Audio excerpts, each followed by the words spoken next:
Zambia Center for Inter-Party Dialogue Board Chairperson, Madam Joyce Musenge. Thank you so much for joining us on this day tonight. Thank you so much for having me, Andrew. I'd like for us to begin off with what your comments are on the current political temperature ahead of the elections. Well, Andrew, you know the temperatures are always rising during a time such as this. You have a lot of politicians talking at each other as opposed to talking to each other. And this is why you have Zambia Center for Inter-Party Dialogue. Our role is to try and to provide a platform where political parties can dialogue. So we are hoping that we can organize such a platform just before elections so that the political parties can dialogue on many things. I know a lot of people have said Zambia Center for Inter-Party Dialogue, why haven't you done this bringing together all political parties? But you know it's a process, Andrew, because you have to have an agenda that you're going to discuss. We've had in the last maybe almost 1 year engagements with all the political party presidents. We have a few with whom we have not yet engaged, and we had a roadmap. And that roadmap had issues like the constitution review, delimitation, electoral reforms, all these things that came up earlier in the bill that has been passed. That was our roadmap engagement. And we have, at that time when we engaged the political party presidents, the positions that they held. Many of them, of course, told us that they didn't think it was the right time to have the constitution review, but that is water under the bridge now because it has been passed. Last week, the Commission did meet with various political parties to discuss the roadmap to the elections. Yes. There's so many issues that came out of that particular consultative meeting.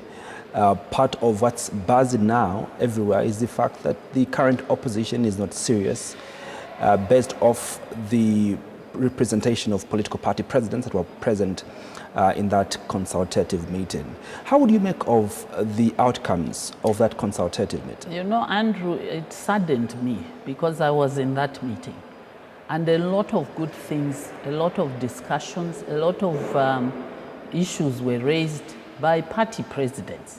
And then we had the little drama that you saw. I don't want to disown anybody. They are all our members. But I think there is one that has been trading with, you know, that noise. That could have been an icebreaker because even when he introduced himself, you heard what he said. He was not the political party president. I think we have to look at the party presidents, those ones who came with serious issues to engage ECZ, and were not even shown. You know what overshadowed that good meeting was that few glitches that we saw. So for me, I think it was a good meeting because I was there. A lot of issues were raised, nomination fees. The Electoral Commission of Zambia gave us a roadmap, what we need to do. You know, there were also even issues such as the presidential candidates' residency issue, which I think the Electoral Commission of Zambia have since said they were going to consult the Attorney General. A lot of our members raised the issue of nomination fees. And I think at that time, because they were looking at fees being increased, so what the commission said is that they were going to review. And you know, in the past, this issue has been raised even in 2021. And after the stakeholders meetings, that issue is resolved and the commission relooks at that. And that is what we are hoping will be done in 2026. Was this meeting really consultative, or it was the Electoral Commission of Zambia coming to inform you on what their plans are? Well, it was, I could say, consultative because, like I said, some of the issues that were raised, the commission responded by saying they will get back to us. So of course, as the commission is in charge of the elections, they needed to come and brief all the political parties what the roadmap is, what the engagement that they need to have, all the requirements, the qualifications by ECZ, you know, the qualifications that the political party, aspiring presidents and even members of parliament and even at local level, what they need to have. So it was, in a way, informative, but as well as getting a feedback from the stakeholders. So I would say it covered both. It covered both. Yes. It's almost predictable that you political players really have no trust in the commission. You raise alarm, especially as we go to the elections, that the elections, you know, will not be free and fair. The elections have already been rigged in favor of the ruling party. From your perspective as the Zambia Center for Inter-Party Dialogue, where we stand today, would you agree that the electoral process leading into the elections on the 13th has been transparent, has been fair, and has been all-inclusive?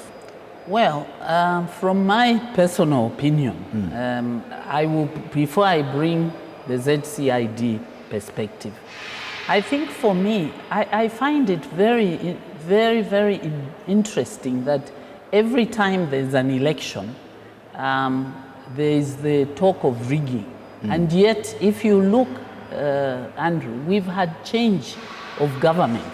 So if it is rigged in 2021, we wouldn't have had UPND come. In 2011, we wouldn't have had PF. So obviously, it's the transparency aspect of it. And I think we should go back to how the Electoral Commission of Zambia is appointed.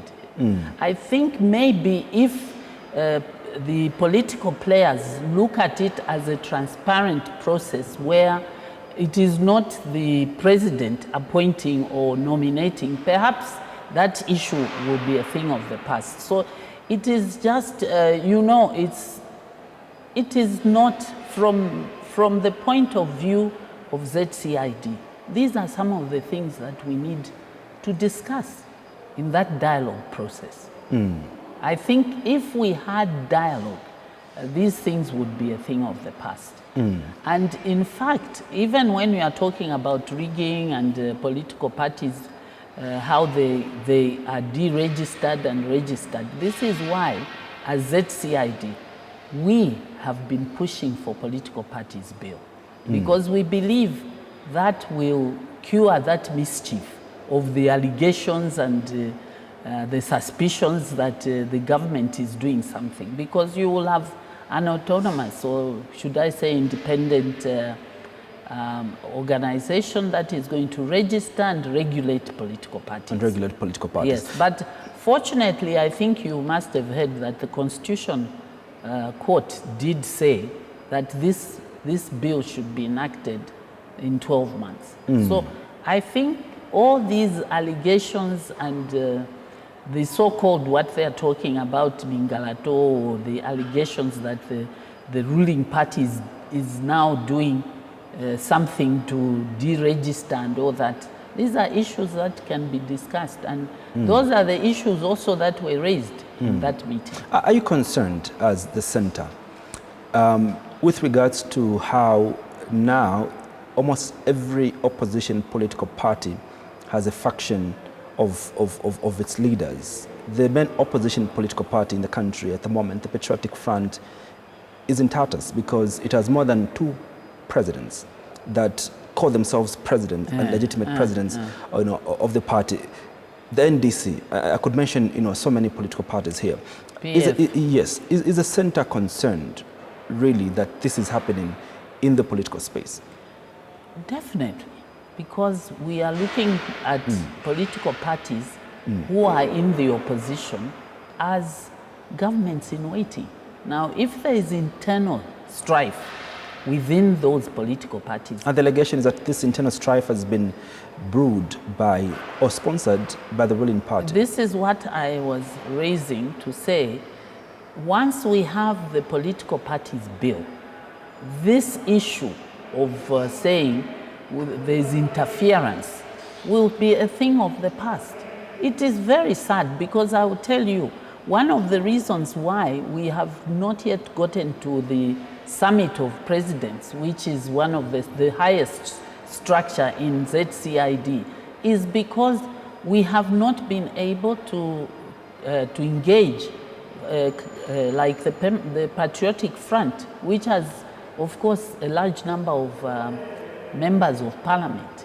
So it is concerning, and we are hoping that this, through dialogue, these things can be done. We know that within the constitutions, the party constitutions, if they are not followed, there are people who find loopholes, and then we'll say, we have not followed the constitution, therefore I take over the party. You saw what happened in Patriotic Front. There was supposed to have been elections, they weren't being held. So when you delay the processes that you yourselves have put in place as a constitution in your party, these are some of the outcomes. You also saw, it wasn't just PF. Recently, we saw somebody in UPND claiming to be, a president, and that the president had not gone to seek his mandate. And not so long ago, we were here witnessing the assembly where there was the process, the internal democratic process that produced the presidential candidate and also the national management committees.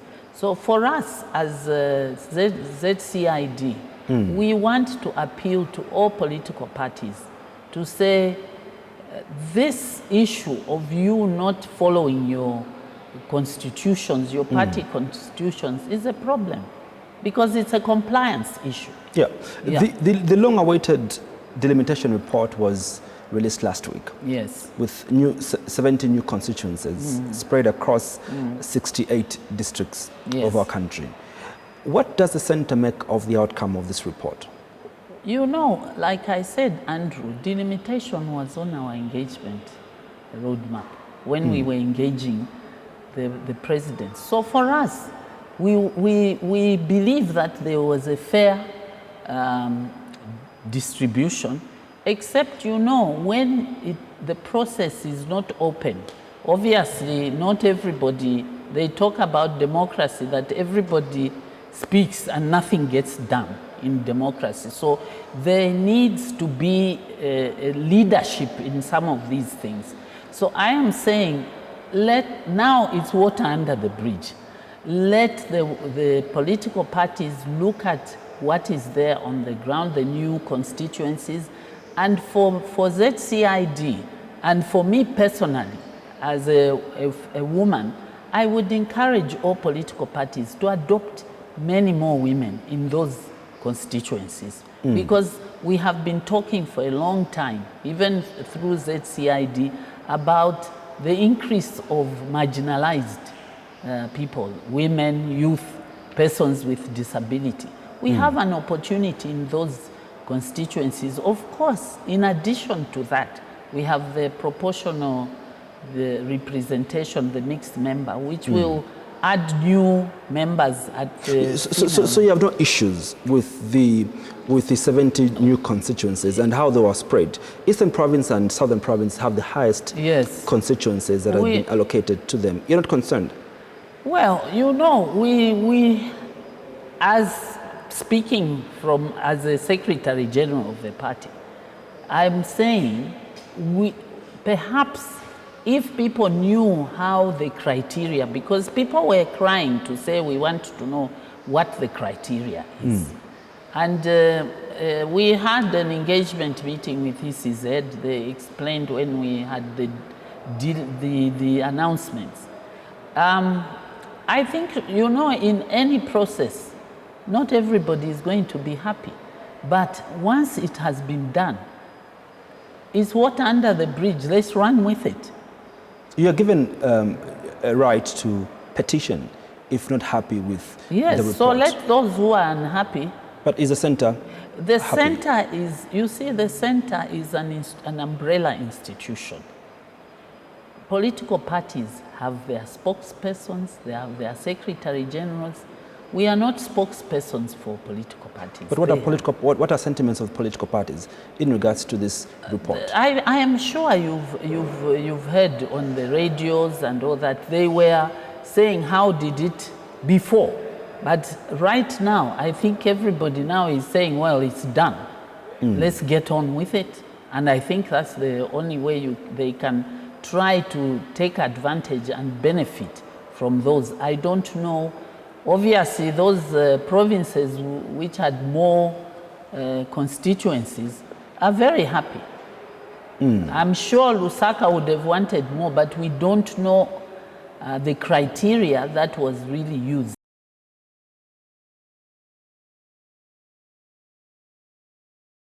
If you are not happy, you take it on. But the center does not do that. We are not a spokesperson for political parties. We are an umbrella organization, and political parties are our members. So we encourage all the political parties to speak, because you know, if you have to gain consensus in an institution like ZCID, we speak after we have debated and we have come up with a consensus. The reason for why I asked that question was because in the build-up to us amending this constitution, there were a lot of squabbles. Yes. Consensus wasn't reached, especially from the side of opposition political party players. Political party players were not happy with how the process to amending our constitution was done. And one of the biggest issues that they raised was delimitation. Yes. And initially the allegations that came about were that the ruling party, there was gerrymandering. The ruling party wants to create new constituencies in areas where they are strong. And I ask from that context, that from the report that we have today, do you see the fears that political players had, or perhaps the fears are gone because of how well the report was done? I can't speak on behalf of political parties, individual political parties, but I see that there are others who have welcomed, and there are others, of course, who are not happy. Like I said, in any process, you are never going to get 100% unless you are in charge. Otherwise, you are always going to start accusing people that this is what has happened. And like I said when I started, that, for me, I am looking at this rigging and all that we have since had government changes. We have last year, the last elections, we had a new administration. In 2011, we had a new administration. In 1991, we had. So obviously, something is happening, because for me, I look at the actual players are the voters. You can play around with everything so people speak, but ultimate, it is the voters that are going to give the outcome. You earlier mentioned of the fact that part of some of the constitutional changes we're going in this election is a mixed member proportional representation that brings about 40 new vulnerable groups, 20 women, 15 youth, and 5 persons with disabilities. Are you happy with how the quota system has been spread in terms of the vulnerable groups? Nobody can be completely happy. It's a step in the right direction. We have to start somewhere, because at least it gives the political parties, through that party list, some members that they are going to nominate to be on that list. But what is comforting me also is that even those who come on the party list, they must meet the qualifications and the criteria that has been. So it's not just picking any woman, it's picking a woman who would be able to go out there in parliament and represent the people. And also go out there who knows the role and is able to legislate. We are not just picking because it's a woman, no. We have to pick women that can go out there and speak and legislate. We are picking youths that are going out there who would qualify normally, but maybe don't have the resources and the party. The good thing is that these ones on the nomination in that PR system, the party is the one that is going to campaign, and it's linked to the president's vote. How aware are your members, the political players, ahead of these elections in terms of these new constitutional changes? Yeah. Are they aware of what is expected of them as we go to these elections? Because with, like you rightly mentioned, the quota system, the proportional the mixed member proportional representation is not only at parliament level but also at local government. At local government level, yes. How well abreast are political players with this information? Are they armed in this election?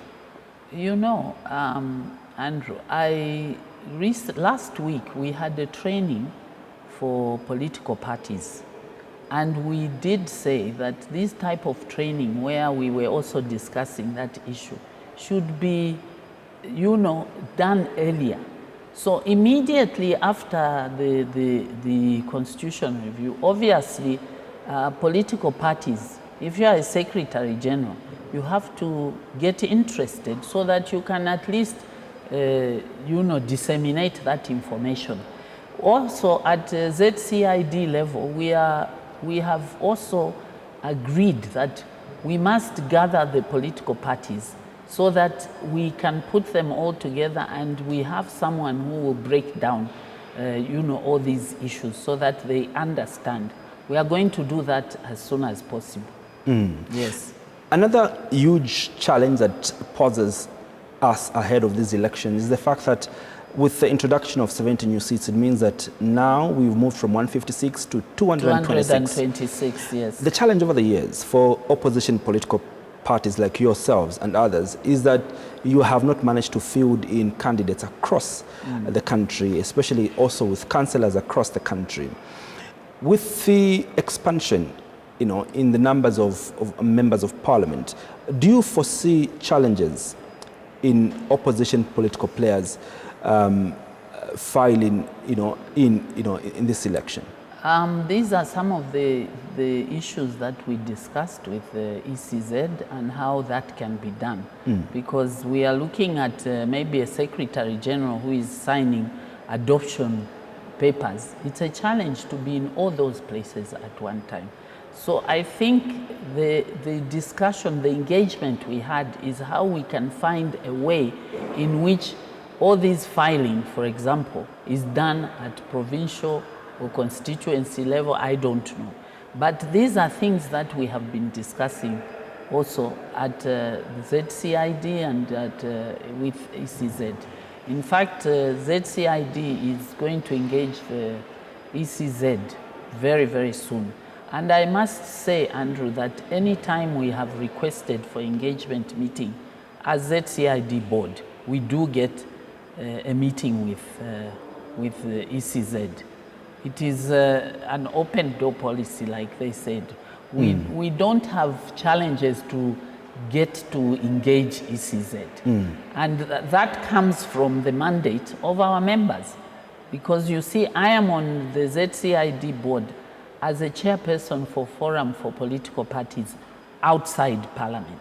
And you know that as we are going into elections, there possibly could be a new board structure. Yeah. But these are things that we have been engaging in. And when we have an opportunity, on our platforms, it's not only when we meet, but information is disseminated on the platforms. It's an interactive platform called ZCID, interactive platform. So FPP platform and the ZCID platform, a lot of information also is disseminated. And I know that ECZ also has their own platform where they disseminate information. And if there's issues that come up, the political parties can come, our members can come to the secretariat and say, can you please help us with this.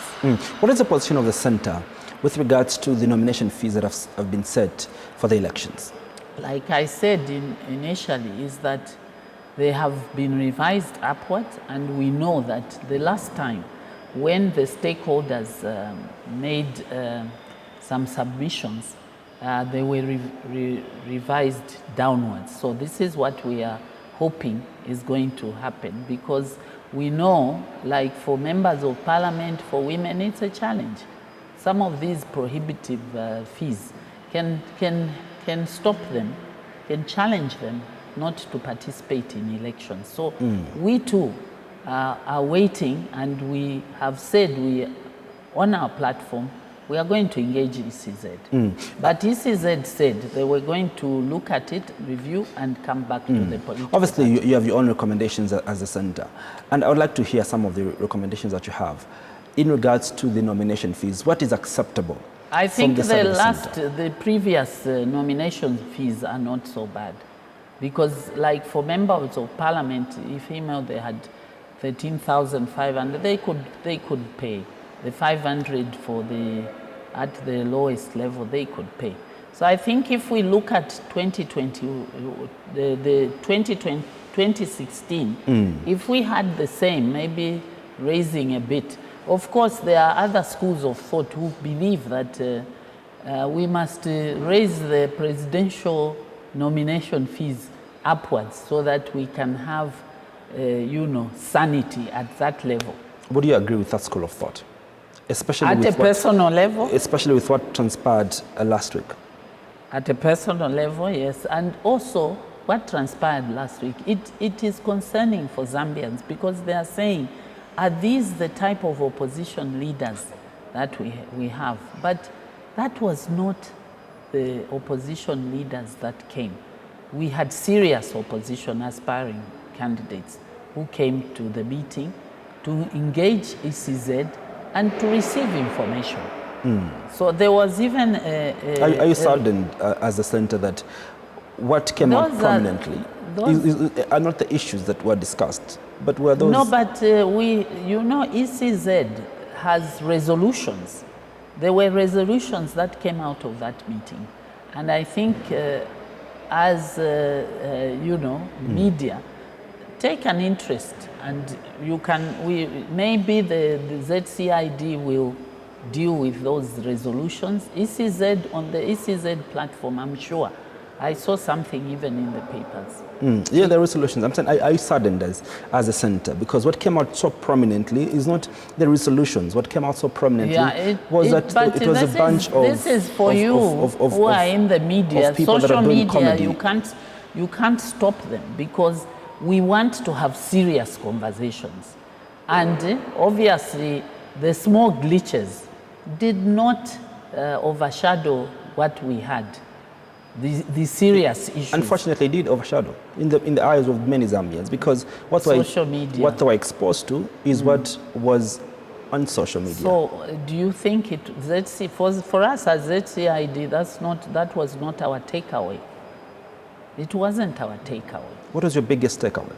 The biggest takeaway was that we were able to engage and get information about the candidates and what is required, and also the roadmap of ECZ towards the elections.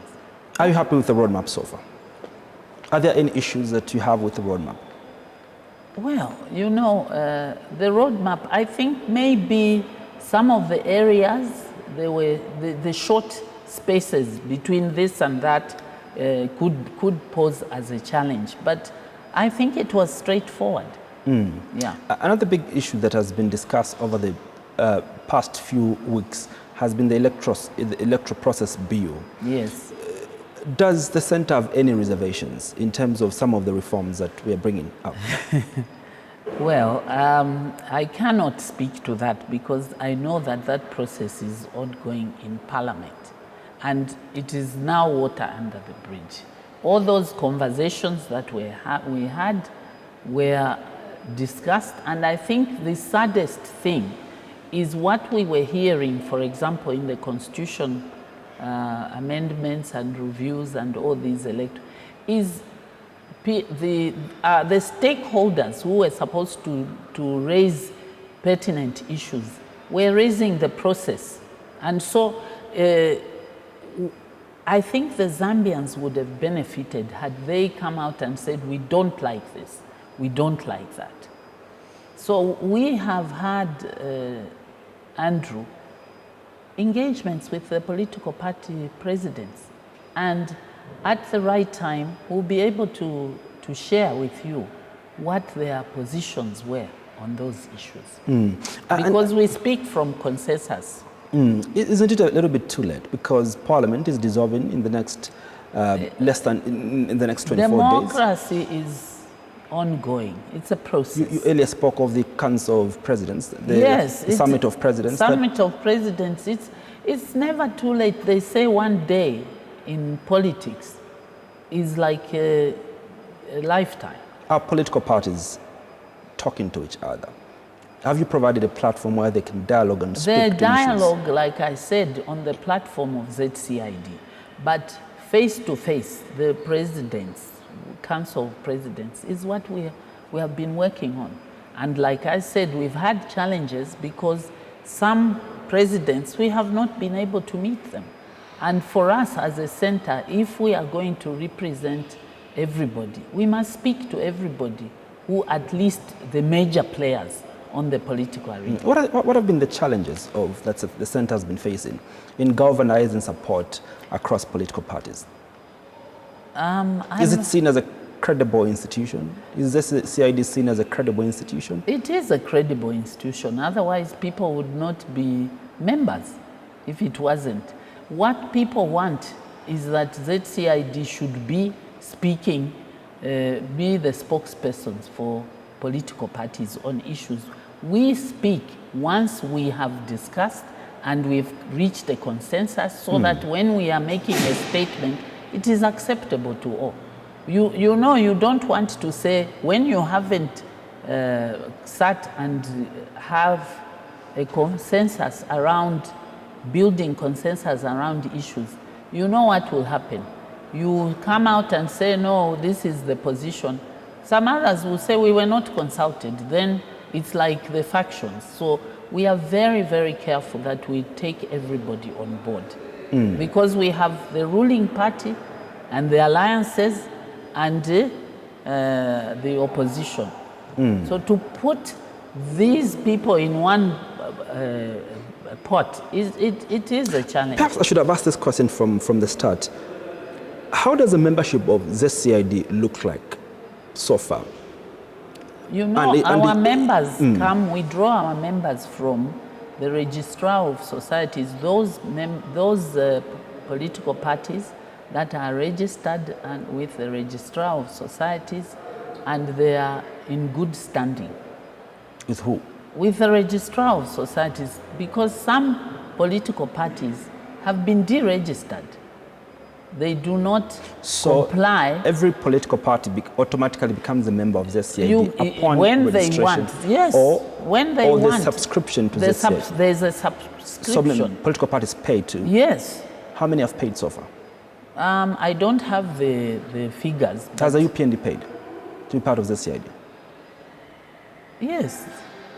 I think that the members that have representation in Parliament have a higher subscription fee. UPND is part of the board, and they are part of ZCID, unlike the last time they were not. So all the members are part of the ones in Parliament and those outside Parliament. And we encourage our members to pay subscription fee.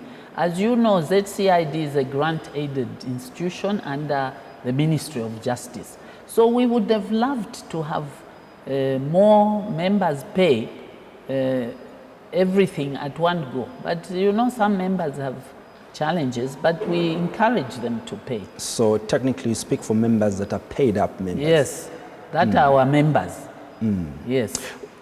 Does the center have a position over what has been discussed over the past few months, I think close to 2 years now, that opposition political players must unite, fielding one candidate that must go head-to-head against the ruling party, the UPND. Does the centre have an opinion on that? We are not, like I said, we are not the what should I say, headmaster. Political parties are only affiliated. They are our members. What they do in their own internal political parties is not up to us. I know that the last strategic plan, there was a submission that perhaps we should not limit ZCID only to inter-party dialogue, but also intra-party dialogue, because that's not our mandate. We are not there to have the intra-party dialogue. So this is one area I think that everybody feels when we review that we must also include intra-party dialogue. And if we did that, perhaps that question would be relevant. Because we need to, we are bound by the deed, the trust deed. And so we can't just wake up one day and say, now we have to have intra-party dialogue. Yeah. The hallmark of our democracy, especially on the part of you political players, is freedoms of speech and freedoms to associate. Do you feel as a centre that the 4 to 5 years of the UPND government, they've created an enabling environment for political parties to mobilize and to associate freely as and when they want? It is not for ZCID to feel. Like I said, you speak for political parties because part of the major complaint. Yes, we speak for political parties, but Andrew, remember that we are also with the ruling party, and they are saying the freedoms have been opened up. Yes, the other side is saying that you've been gagging them too. Yes, the other side is saying that. So I think that. But you see these things happen. You see when political parties go to police to request that they should hold a public rally, they are denied. If we have to speak on that issue, many times we have issued statements with regard to what is happening. If there is violence, if something like that has happened, normally you see a statement from ZCID. They will issue a statement on that particular issue. But day-to-day running, we cannot do that. Yeah, I think that the political parties themselves have been speaking. They've been speaking, and some of these things, like I said, but are these issues we that need have been brought? Dialogue. We need to speak to. We need to bring all the political parties together so they can speak. That is the role. Speak and raise these issues. I know there are some political parties that have actually written to us and say, please, can you organize this event? And we are doing that. We are doing that. And I don't think it's late, because now, look, even these meetings that we are having here, it's not too late. We are working towards that, because we need to have a platform where the political party presidents, including the Republican president, can come and talk, just like it happened in 1991. So this is the platform that we are looking at. And obviously we are looking also at how we can finance this particular event. But it's not something that we've thrown aside. We want to still be able to do that. Along the years, we've been talking about the public gatherings bill. Everything was done, and we were hoping that now it was launched at Legacy. But so many months later, we hear that no, it's still being looked at by the ministry that is responsible for that. Now, it becomes very difficult for us to speak on issues like that. We cannot. Is it a matter of concern for you that if there is those things are happening that they were is gathering dust now? Yes, of course it has to be of concern, but these are issues that we bring to the attention of the administration, because remember, Andrew, that they are also in the board. They are also, UPND is on the board, so they are represented on the board. And what has been their position, really? I cannot start disclosing what we discuss. But yet, you must be disappointed. Because don't push this. I have told you that you political parties thrive on being free. What is your you yourself? How have you looked at this issue? Unfortunately, I'm asking questions to you. No, I'm also asking because you are part of the media. Well, my role today is to ask questions and for you to respond. But as we conclude, yes, Madam Musenge, what is your call to action to the Electoral Commission of Zambia, because they are mandated to administer these elections, yes, and obviously yes, all eyes, especially for you, the yes, center, are yes, on the commission? No, we are just calling them to continue with the engagements, the openness, the fairness, so that, and the transparent process, so that people do not accuse them of rigging, helping to rig the elections. And that can only be done if you have a transparent process, which I think they have an opportunity to do, like they did. They call the political parties, they engage with them, and then make sure that the process is open. And they also have said, if any political party has issues, they are free to go and meet them. Zambia Center for Inter-Party Dialogue Board Chairperson, Madam Joyce Musenge, thank you so much for making the time to speak with us on this day tonight. Thank you so much. I think that we are all looking forward to a good, free and fair election without violence, that all political players can agree to the outcome. Because you know, you can have an election and people say, no, we don't agree to that. We are hopeful as Zambia Center for Inter-Party Dialogue that for the Electoral Commission of Zambia, they are going to ensure that all the issues that the other political parties, the opposition are addressed before we go to the elections. It's important. Zambia has been known as a beacon of peace. Even the transfer of power is always smooth. So we are hopeful that even in August 2026, there will be an outcome that will be acceptable to all players. Once again, thank you so much. Thank you so much. That's a short for tonight. Thank you.